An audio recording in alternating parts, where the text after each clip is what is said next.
This is the Randi Rhodes Show. To speak with Randi, dial 561-270-3844. That's 561-270-3844. New House Speaker Mike Johnson says aid to Israel will be considered on the House floor this week. The catch?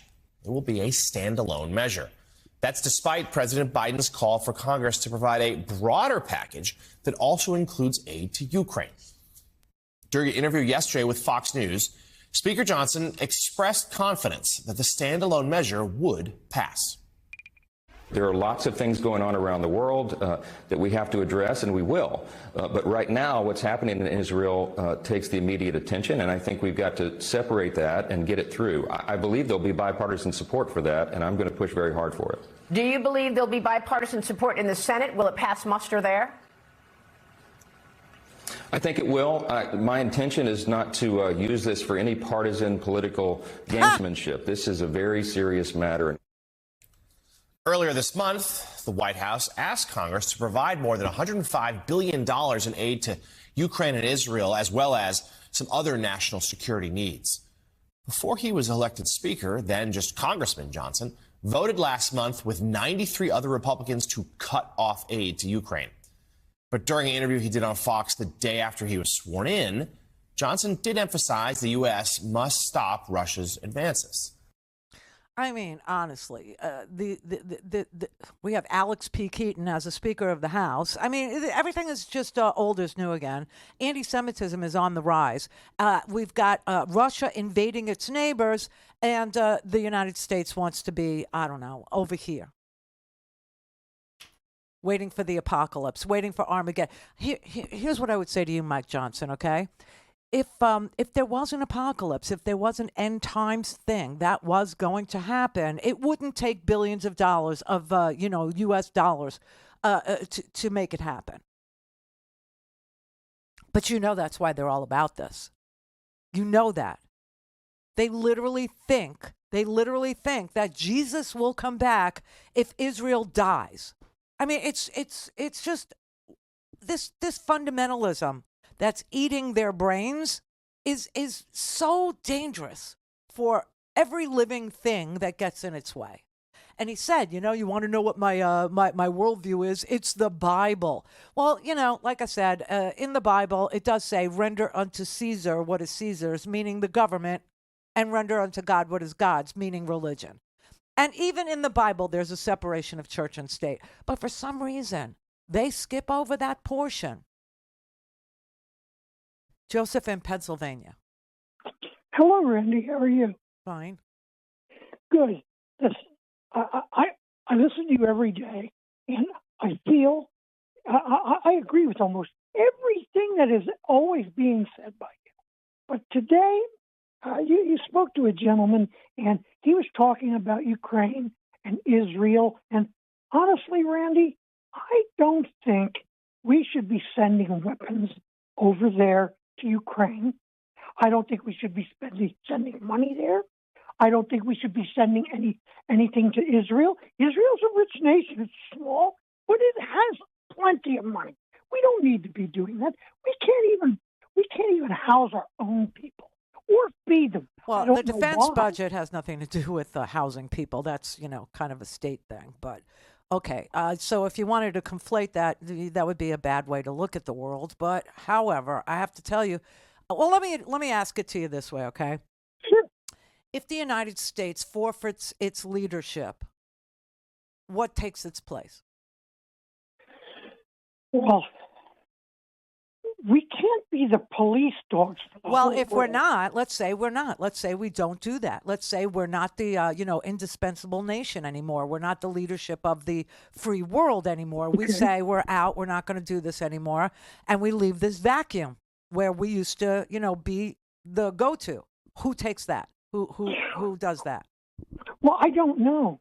Well, see, that's the problem. You know what I'm saying? But that's the problem with isolationism, isn't it? That the vacuum of leadership would be taken up by somebody, like, I don't know, a country with 1 billion people, like, let's say, China, or a country with 1 billion people, like, let's say, India, or a country with, like, I don't know, a lot of money, oil and gas reserves, like Russia.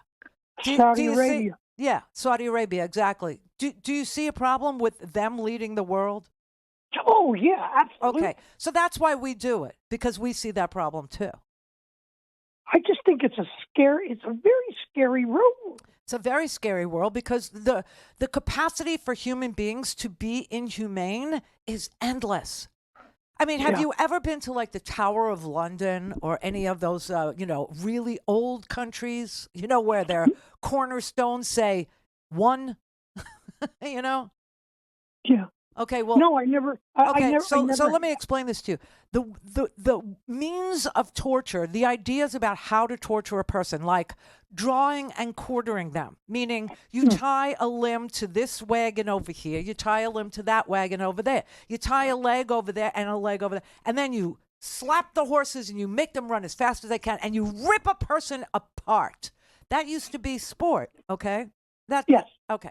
So don't ever underestimate man's capacity to be brutal, to be ridiculously evil and ugly, because that is our species. It is what we do to each other. And so you need a moderator that has incentives that will get people to back off. Do you think, Randy, that our country doesn't have very good moderators? Don't you think? No, I think that Joe Biden is a great president for this time. I think he's. Oh, I do too. Okay, so there you have it. And with that, listen, everything that Trump touched died, and everything that Likud party, Netanyahu touches died. The uber right wing, the extremists in this world, whether they're terrorists or they're right wing extremists or whatever brand you want to brand them, everything they touch seems to just die. Yeah, I agree. And those are the people that will fill the vacuum if we leave the void. And that is the problem with isolationism. That's the problem. And that's what Trump was about. He sold it really well to the American people, except nobody ever asked, except for people like me, well, if you isolate and if you say, because he hated NATO. Remember his whole beef with NATO? Why did he hate NATO? Because he loved Putin. Of course, he loved Putin. And NATO was an alliance that kept Europe without a war for 70 years. Well, that was not serving the purpose of Donald Trump or Vladimir Putin. But you can see how when the United States takes the day off and the United States says we're out of the business of, filling the leadership vacuum, and they leave the hole there, you can see easily what would take its place. And I'm telling you, you won't like it. I'm telling you.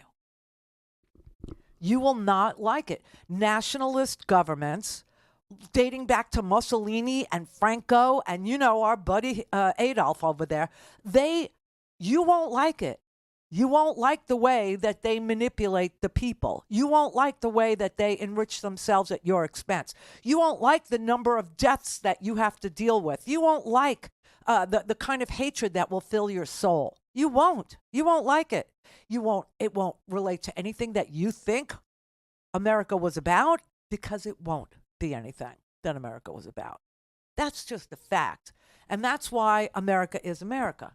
It's why we are the indispensable nation, because when you have people who have a moral compass, and the only president that we've had in my lifetime that didn't have a moral compass, and of course they pointed at Bill Clinton and said, he doesn't have a moral compass. Why? Because he was horny? Oh, give me a freaking break. Please spare me that. That's just a ridiculous, evaluation of a person's ability to be a leader in this world, whether or not he had an affair. Come on.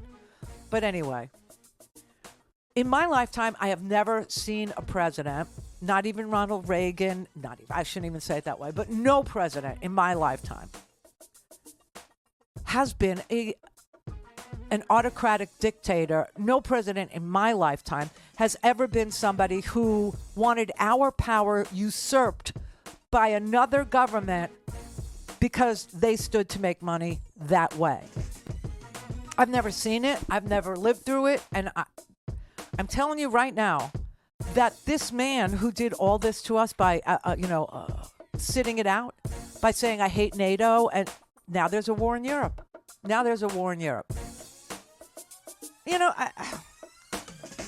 you can't give up. You just can't. Don't have time to listen to the live show? Want to hear more on your schedule? Go to randyrhodes.com and buy a stinking podcast.